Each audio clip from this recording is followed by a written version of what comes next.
Students எல்லாருக்கும் வணக்கம். இன்றைக்கி என்ன லெசன் பார்க்க போகிறோம் அப்படின்னு சொன்னால், பயோபாட்னியில் last lesson plant growth and development. அதாவது பிளான்ட் க்ரோத் அப்படின்னு சொன்னால் அதான் பிளான்ட்னா தெரியும், ஒரு செடி வளர்ச்சி, அதோட டெவலப்மெண்ட் முதிர்ச்சின்னு அர்த்தம். வளர்ச்சி மற்றும் முதிர்ச்சி அப்படின்னு இந்த லெசன். சரியா? இதில் நமக்கு ஒமிட் பண்ணிட்டாங்க. ஃபஸ்ட்டு என்ன ஒமிட் பண்ணியிருக்கிறாங்க அப்படின்னா, க்ரோத் ரேட்டு, அதாவது பிளான்ட்டோட க்ரோத்து, அதோட ரேட்டு, அதோட மெஷர்மெண்ட், பிளான்ட் க்ரோத்தை மெஷர் பண்ணுற அந்த மெஷரிங் நமக்கு ஒமிட் பண்ணியிருக்கிறாங்க. என்ன இருக்குது அப்படின்னு பார்த்தா, பிளான்ட் க்ரோத் ரெகுலேட்டர்ஸ் அப்படின்னு ஒரு விஷயம் இருக்குது நமக்கு. அதுதான் இப்போ பார்க்க போகிறோம். சரியா? Plant growth regulators. சரியா? அதாவது அதுக்கு முன்னாடி க்ரோத்னா என்ன அப்படின்னு நம்ம தெரிஞ்சுக்கணும். ஃபஸ்ட்டு ஒரு விதையை நாம் என்ன பண்ணுறோம், தண்ணியில் ஊற வச்சு, அதுக்கப்புறம் முளைக்க வச்சு, அதுக்கப்புறம் என்ன நிலத்தில் போடுறோம். அது என்ன ஆகுது, கொஞ்சம் கொஞ்சமாக வளர்ந்து பெரிய மரமாக நம்ம கண் கூட பார்க்குறோம். சரியா? அதாவது அந்த செல்லிலிருந்து ஒரு பிளான்ட்டு முழுமையான தாவரம் வரைக்கும் நடக்கக்கூடிய அந்த டெவலப்மெண்ட்டு இருக்குது பாருங்கள். இதுதான் இந்த பிளான்ட்டோட க்ரோத் அப்படின்னு சொல்லுவோம் நாம். All the cells are descended of the zygote fertilized egg. இது எல்லாமே ஃபெர்டிலைஸ்டு எக்லேருந்து தான் என்ன ஆகுது, ஒரு செல்லும் தனித்தனியாக செல் பிரிதல் மூலமாக பிரிந்து அந்த ஒரு பிளான்ட்டுக்கு தேவையான மற்ற ஆர்கன்ஸையும் ஃபார்ம் ஆகுது. சரியா?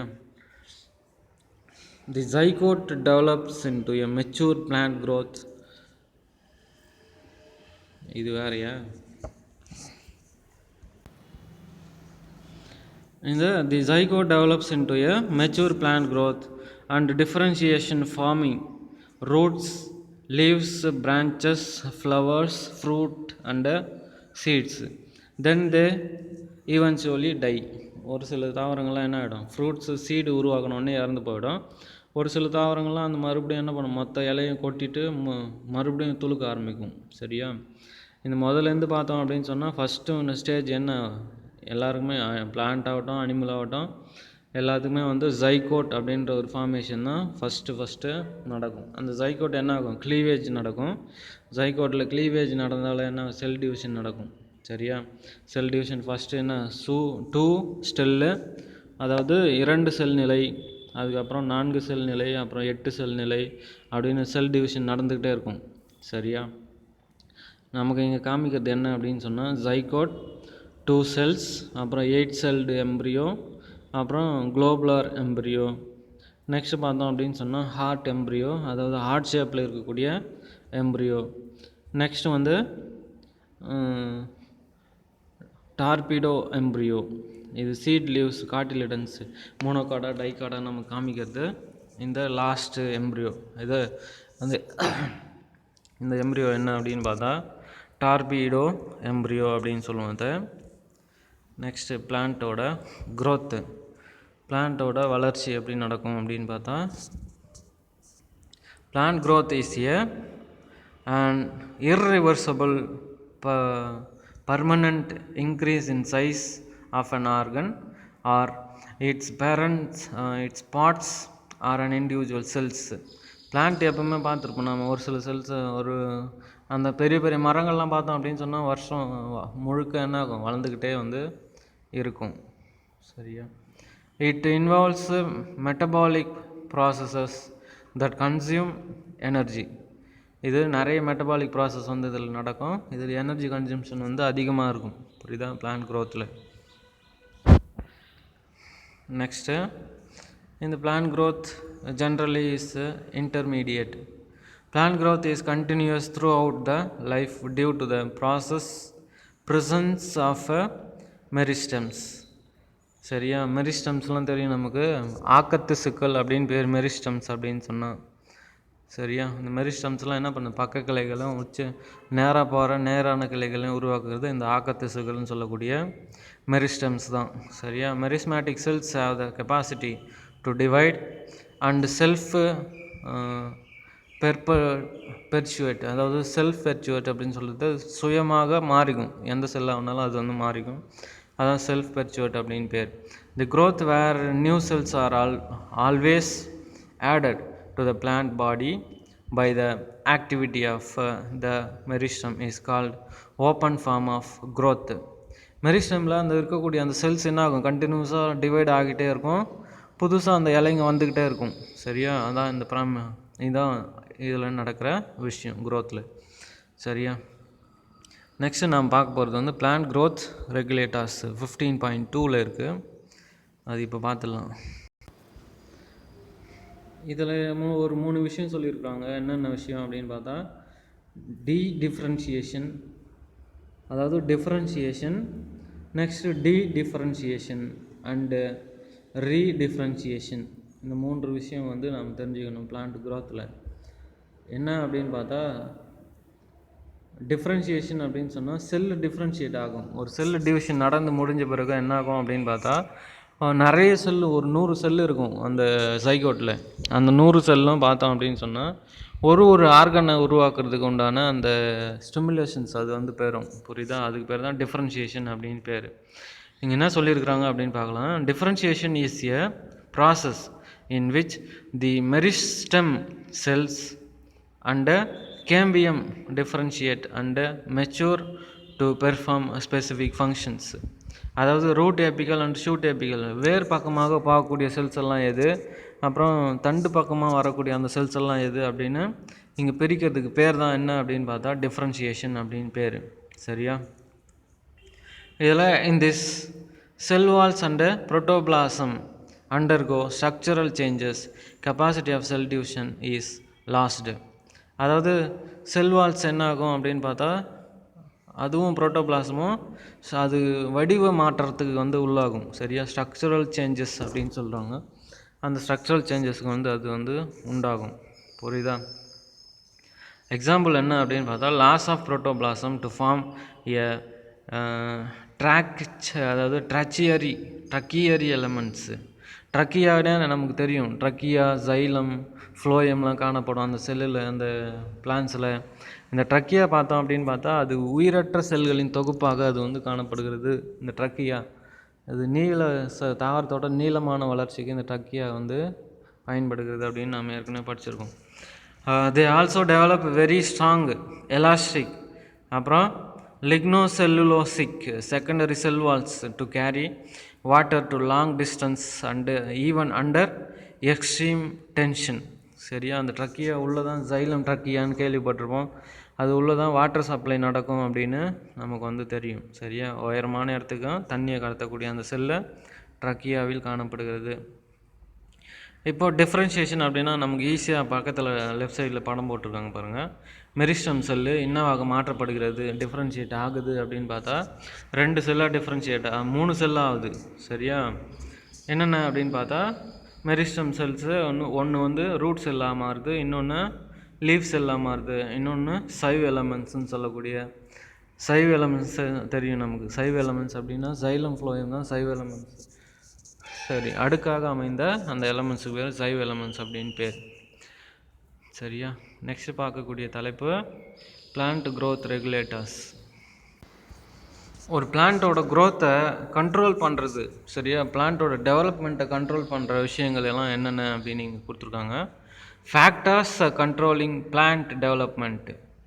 இதில் 2 ஃபேக்டர்ஸ் காணப்படுகிறது. என்னென்ன அப்படின்னு பார்த்தா, ஒன்று இன்சென்ட்ரிக் ஃபேக்டர்ஸ், இன்னொன்று வந்து எக்ஸ்ட்ரென்சிக் ஃபேக்டர்ஸ். இன்சென்ட்ரிக் ஃபேக்டர்ஸில் எக்ஸ்ட்ரா செல்லுலார், அது ஜெனட்டிக்ஸ்னு பேர், எக்ஸ்ட்ரா செல்லுலார் அப்படின்னு சொன்னால். இன்னொன்று intra cellular plant growth regulators. சரியா, ஜெனட்டிக்ஸ் அதாவது மரபியல் ரீதியான மாற்றங்கள் அப்படின்னு பேர் அதுக்கு. சரியா, அதுவும் என்னாகும், ஒரு பிளான்ட்டோட ஒரு ஆர்கானிசமோட கேரக்டர்ஸை நிர்ணயம் பண்ணுறது எது அப்படின்னு பார்த்தா நமக்கு ஜெனட்டிக் மெட்டீரியல்ஸ் தான் ஃபஸ்ட்டு வரும். சரியா, அந்த ஜெனட்டிக் மெட்டீரியல்ஸ் வந்து ஒழுங்காக இருந்தால் தான் என்னாகும், நல்லபடியான ஒரு ஆர்கானிசம் வந்து உருவாகும். இல்லைன்னா ஏதாவது டிஃபெக்டோடு தான் பிறக்கும். சரியா, அதே மாதிரி தான் பிளான்ட்டுக்கும். எக்ஸென்ட்ரிக் ஃபேக்டர்ஸ் நமக்கு தெரியும், எக்ஸ்டர்னல் ஃபேக்டர்ஸ் தான் எக்ஸென்ட்ரிக் ஃபேக்டர்ஸ் அப்படின்னு பேர். இதில் light, temperature, water, oxygen, nutrition இது எல்லாமே எக்ஸென்ட்ரிக் ஃபேக்டர்ஸ். சரியா, ஒளி தான் மெயின். ஒரு பிளான்ட்டு வளரணும் அப்படின்னு பார்த்தா லைட்டு தான் முக்கியம். வெளிச்சம் இருந்தால் தான் என்ன ஆகும், ஃபோட்டோசிந்தசிஸ் நடக்கும். அதுக்கு தேவையான நியூட்ரிஷன்ஸை அது என்ன பண்ணும், ப்ரொடியூஸ் பண்ணிக்கும். டெம்பரேச்சர், அதிகமான டெம்பரேச்சரில் பிளான்ட்ஸ் தாக்கு பிடிக்கிறது கஷ்டம். சரியா, அது காஞ்சி போயிடும். Next water. ஃபோட்டோசிந்தசிஸ்க்கு வாட்டரும் ஒரு முக்கியமான மூலப்பொருள் நமக்கு தெரியும். தண்ணி இல்லைனாலும் பிளான்ட்ஸ் காஞ்சி போயிடும். ஆக்சிஜன், ஆக்சிஜனும் என்ன பண்ணுது, ரெஸ்பிரேஷன் ஃபோட்டோசிந்தசிஸ் பண்ணுறதுக்கு ஆக்சிஜனும் தேவை. Next nutrition. சரியா, உணவு, சரியான உணவு இருந்தால் தான் என்ன ஆகும், தாவரம் வந்து ஒழுங்காக வளரும். புரியுதா? நெக்ஸ்ட்டு ஸ்லைடில் என்ன இருக்குது, plant growth regulators. Plant hormones R phyto hormones அப்படின்னு பேர். பிளான்ட்டுக்கு தாவரத்தில் காணப்படக்கூடிய ஹார்மோன்ஸுக்கு பேர் தான் அது ஃபைட்டோ ஹார்மோன்ஸ் அப்படின்னு, ஹார்மோன்ஸ். சரியா, பிளான்ட் ஹார்மோன்ஸ் அல்லது ஃபைட்டோ ஹார்மோன்ஸ் அப்படின்னு பேர். நெக்ஸ்ட்டு இதெல்லாம் நாம் ஒன்றுமே இல்லை, இதில் பார்க்குறதுக்கு வந்து ஃபைட்டோ ஹார்மோன்ஸ் அப்படின்னு நம்ம புக்கிலேயே கூட இருக்குது. இதில் பிளான்ட் க்ரோத் ரெகுலேட்டர்ஸ் அப்படின்னு சொல்கிற என்னென்ன இருக்குப்பா, நேச்சுரல், இன்னொன்று சிந்தட்டிக். சரியா, நேச்சுரலாக என்னப்பா, அது இயற்கையாகவே அந்த ஹார்மோன்ஸ் எல்லாம் என்ன ஆகும், அந்த பிளான்ட்டுக்கு ப்ரொடியூஸ் ஆகிடும். இன்னொன்று பார்த்தோம் அப்படின்னு சொன்னால் சிந்தட்டிக் மெத்தட். நாம் என்ன ஆர்டிஃபிஷியலாக அந்த ஆக்சின், அந்த ஜிப்ரலின், சைட்டோசின், இதெல்லாம் ஹார்மோன்ஸ் பிளான்ட்டு, அது ஆர்டிஃபிஷியலாக இன்செர்ட் பண்ணால் அதுக்கு பேர் சிந்தட்டிக் அப்படின்னு பேர். சரியா, இதில் அதாவது பிளான்ட் க்ரோத்தில் பார்ப்போம். ஃபஸ்ட்டு பிளான்ட் க்ரோத் ரெகுலேட்டர்ஸ், பிஜிஆர்ஸ் அப்படின்னு ஷார்ட்டாக சொல்கிறோம் நம்ம. PGRs are small simple molecules that regulate plant growth based on the functions. அப்புறம் PGRs are two groups, plant growth promoters அப்புறம் plant growth inhibitors. plant growth promotersனால் தெரியும் நமக்கு, inhibitorsனால் தெரியாது, கொஞ்சம் டவுட்டாக இருக்கும். inhibitors அப்படின்னு சொன்னால் தடுப்பான்கள், தடுப்பவை அப்படின்னு அர்த்தம். சரியா, ஸ்டாப் பண்ணுறது தான் inhibitors அப்படின்னு பேர். இதில் பிளான்ட் க்ரோத்தை ப்ரொமோட் பண்ணுறதெல்லாம் எது அப்படின்னு பார்த்தா, for growth promoting activities like cell division, enlargement, அப்புறம் டிராஃபிக் க்ரோத்து, அப்புறம் பேட்டர்ன் ஃபார்மேஷன், ஃப்ளவரிங், ஃப்ரூட்டிங், அப்புறம் சீட் ஃபார்மேஷன். எக்ஸாம்பிள் வந்து ஆக்சின், ஜிப்ரலின் அண்டு சைட்டோசின். இது மூணுமே பார்த்தோம் அப்படின்னு சொன்னால் ஆக்சின், ஜிப்ரலின்ஸ், அப்புறம் சைட்டோசின்ஸ், இந்த 3 ஹார்மோன்ஸுமே பிளான்ட் க்ரோத்தை அதிகமாக்குறது. புரியுதா? நெக்ஸ்ட்டு இருக்கிறது வந்து பிளான்ட் க்ரோத் இன்ஹிபிட்டர்ஸ், தாவர வளர்ச்சியை தடுக்கும் காரணிகள் தான் இன்ஹிபிட்டர்ஸ்னு பேர். For growth inhibiting activities like dormancy and abscission. என்னன்னு தெரியும் இல்லையா, டார்மன்சினா விதை உறக்கம் அப்படின்னு பேர். வளராமல் அது என்ன பண்ணும், வெயிட் பண்ணிக்கிட்டு இருக்கும். அதுக்கு விதை உறக்கம்லாம் நிறைய சீடுக்கு நிறைய விதை உறக்கம்லாம் தெரியும் நமக்கு. எக்ஸாம்பிள் சொல்லணும் அப்படின்னு பார்த்தா அந்த துவரை, மொச்சை, காராமணி எல்லாம் நாட்டு ராகங்கள்லாம் பார்த்தோம் அப்படின்னு பார்த்தா அது குறிப்பிட்ட காலத்துக்கு மட்டும்தான் முளைக்கும் போட்டால். ஒரு சில டைமில் காஞ்சி போயிடும், எல்லாம் மக்கி போயிடும். சரியா, அது வந்து டார்மன்சில் இருக்குது அப்படின்னு அர்த்தம் அதுக்கு. சரி, விதை உறக்கம்னு பேர் டார்மன்சினா. ஆப்சிஷன்னா தெரியும் நமக்கு. ஆப்சிஷன்னா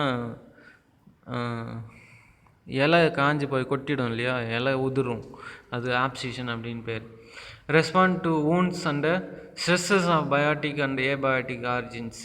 அதாவது தாவரங்களுக்கும் பார்த்தோம் அப்படின்னு சொன்னால் அந்த ஸ்ட்ரெஸ் எல்லாம் இருக்கும். அது எவ்வளோ நேரம்னா எவ்வளோ வெப்பத்தை தான் தாங்கும் அது. சரியா, டெம்பரேச்சர் அதிகமானால் அதுக்கு ஸ்ட்ரெஸ் ஆகும். அந்த மாதிரி ஸ்ட்ரெஸ்லாம் நிறைய இருக்குது பிளான்ட்டுக்கு. அனிமல்ஸு, ஹியூமன்ஸ்னால ஸ்ட்ரெஸ்ஸு நிறைய இருக்கும். சரியா, என்ன பண்ணும், நம்ம ரோட்டில் நடந்து வரும்போது செடி பிடிச்சி இழுப்போம், அந்த இலைங்களை கிள்ளி போட்டுருவோம். அதேமாதிரி மாடு, ஆடுலாம் போச்சு அப்படின்னு சொன்னால் வரைஞ்சிக்கிட்டே போகும், மரத்துங்கெல்லாம் பார்த்துருப்போம். சரியா, அந்த மாதிரி டைமில் அதுக்கு காயங்கள்லாம் வந்து இப்போ ஊண்டுன்னா காயங்கள் அப்படின்னு அர்த்தம். இதெல்லாம் வந்து ஏற்படுகிறது. நெக்ஸ்ட்டு ஆப்சிசிக் ஆசிட், அப்புறம் எத்திலின். ஆப்சிசிக் ஆசிடும் எத்திலினும் பார்த்தோம் அப்படின்னு சொன்னால்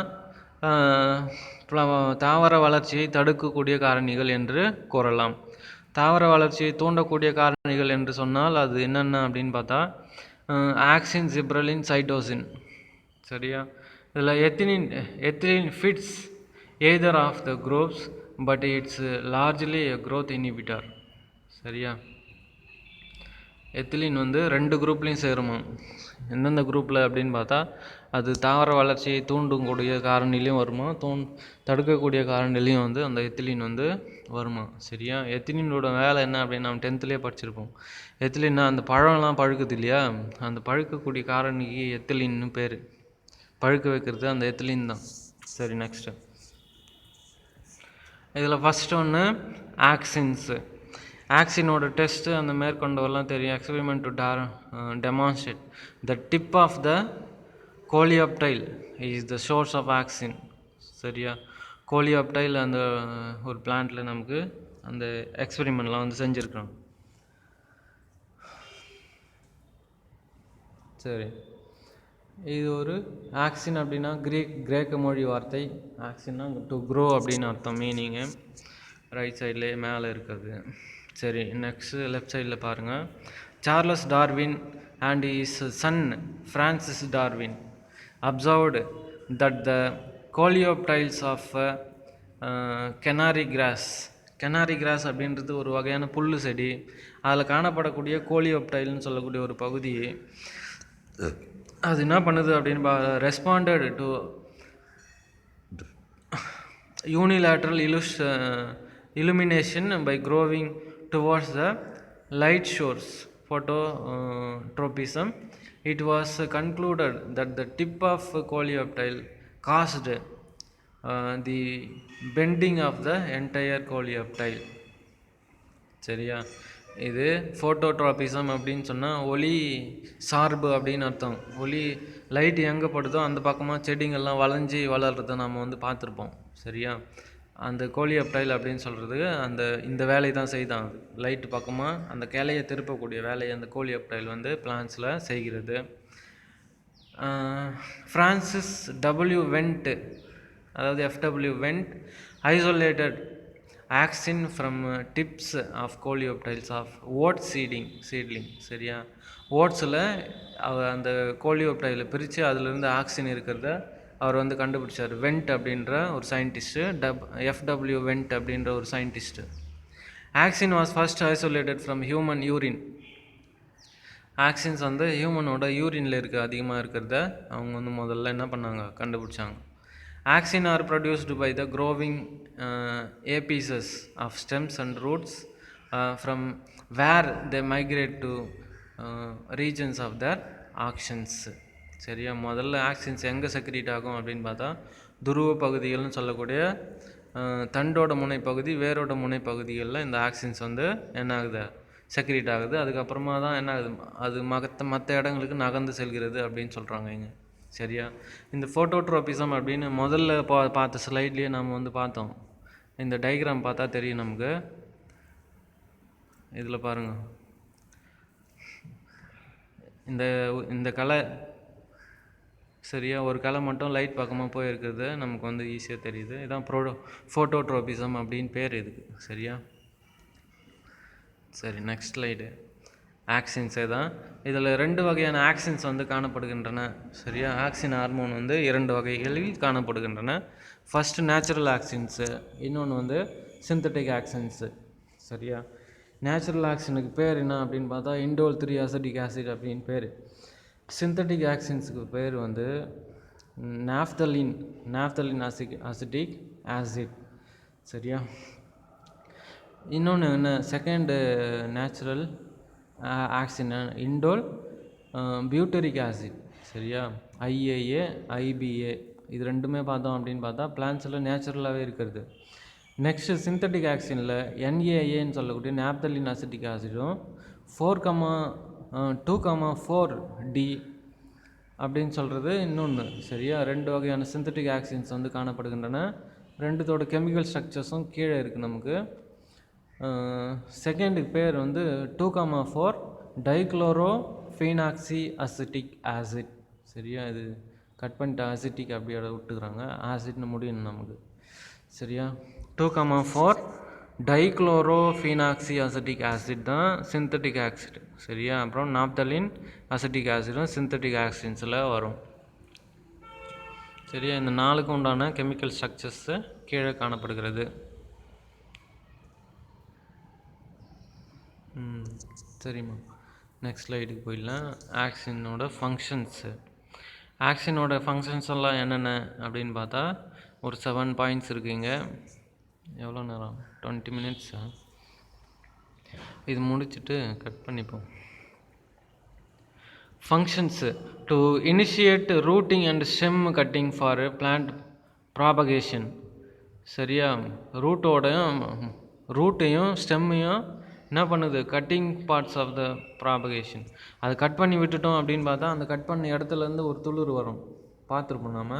அந்த துளிர்க்கிறது இந்த ஆக்சின் வந்து முக்கியமான காரணியாக விளங்குகிறது. Next promote flowering. எக்ஸாம்பிள் வந்து பைனாப்பிள்ஸ். இன் பைனாப்பிள்ஸில் ஃப்ளவரிங்கை இன்டியூஸ் பண்ணுது இந்த auxins. Next to prevent fruit and leaf drop at early stages. அதாவது prevent fruit and leaf drop, அதாவது நிறைய பூ பூக்கும். அந்த நாம் வந்து சம்மர் டைம்ஸ்லலாம் பார்த்தோம் அப்படின்னு அந்த புங்கை மரம்லாம் பார்த்துருப்போம். புங்கை மரம், மாங்காய் மரத்தடியிலலாம் பார்த்தோம் அப்படின்னு பார்த்தா நிறைய பூ கொட்டி போயிருக்கும். சரியா? அது அந்த மாதிரி கொட்டாமல் தடுக்கிறது இந்த வேலை, இந்த ஆக்சினோட வேலை. சரியா? சரி, next promote the abscission of older leaves and fruits. சரியா? இது என்ன பண்ண, பழைய அந்த நல்லா பழுத்த பழங்களையும் பழுத்த இலைங்களையும் கீழே கொட்ட வைக்கிற வேலை இந்த ஆக்சினோட வேலை. சரியா? Next induce parthenocarpy. Example in tomatoes. பார்த்தனோகார்பினா தெரியும் நமக்கு, அன்ஃபெர்டிலைஸ்டு அந்த எக்கு. சரியா? அதான் என்ன பண்ணும், பார்த்தனோகார்பி அப்படின்ற ஒரு முறையில் வளைஞ்சிடும். சரியா? விதை இல்லாத பழம் உருவாகுது இந்த பார்த்தனோகார்பி டெக்னிக். சரி, next they are used as herbicides. 2,4-D is used to kill dicot weeds. சரியா? களைக்கொல்லியாக இவற்றை வந்து பயன்படுத்தலாம். It does not affect monocot. சரியா? இது மோனோகாடை எந்த வித பாதிப்பும் அடையாது, டைகாட்ஸ் மட்டும் இதனால் பாதிப்படையும்.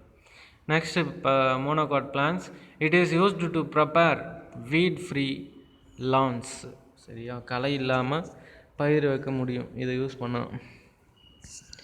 Next controls xylem differentiation and helps in cell division. சரியா? xylem டிஃப்ரென்ஷியேஷனுக்கும் செல் டிவிஷனுக்கும் இந்த ஆக்சின் வந்து முக்கியமாக பயன்படுகிறது.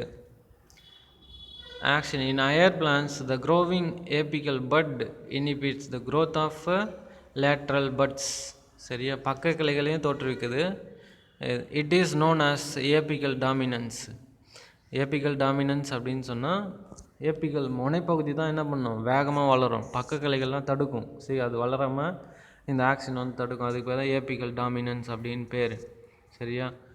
இந்த படத்தில் பார்த்தோம் அப்படின்னு ஏபிக்கல் அந்த மேலே போகிற கலையை கட் பண்ணிட்டோம் அப்படின்னு பார்த்தா அப்புறம் தான் என்ன ஆகுது, பக்க கிளைகள் வந்து வளரும். மேலே இருக்கிறது அப்படியே இருந்தது அப்படின்னா அது அப்படியே தான் இருக்கும், வளராது. சரியா? இதுக்கு பேர் ஏபிக்கல் டாமினன்ஸ் அப்படின்னு பேர். Next removal of shoot tip decapitation results in the growth of lateral buds. It is applied in tea plantations and அப்புறம் வந்து ஹெட்ஜ் மேக்கிங். சரியா?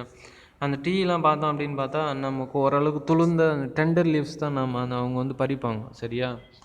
அந்த மாதிரி பறிச்சிட்டாங்க அப்படின்னு பார்த்தா பக்கத்தில் என்ன ஆகும், முனையில் அது உடனடியாக என்ன ஆகும், அந்த புது இலை வந்து உருவாக்க ஆரம்பிக்கும். இந்த படத்தில் பார்த்தா தெரியும் நமக்கு. அந்த முனையில் இருக்கிற அந்த பகுதியை கிழிட்டாங்க அப்படின்னா பக்கத்தில் ரெண்டாவது படத்தில் apical but removed, lateral branches வளர ஆரம்பிக்குது. சரியா? லேட்ரல் பிரான்ச்சஸ் ஃபஸ்ட்டில் வளராமல் இருக்குது, செகண்டில் வளருது. இதுக்கு என்ன காரணம் அப்படின்னா ஏபிக்கல் டாமினன்ஸ் தான். ஏபிக்கல் அந்த பட்டு நம்ம வந்து கட் பண்ணிட்டோம் அப்படின்னு பார்த்தா பக்க கிளைகள் லேட்ரல் பிரான்ச்சஸ் வந்து வளர ஆரம்பிக்கும். ஓகே, இதோடு இருக்கட்டும். ஜிப்ரலின்ஸ் நெக்ஸ்ட் கிளாஸில் நெக்ஸ்ட் வீடியோவில் பார்ப்போம்.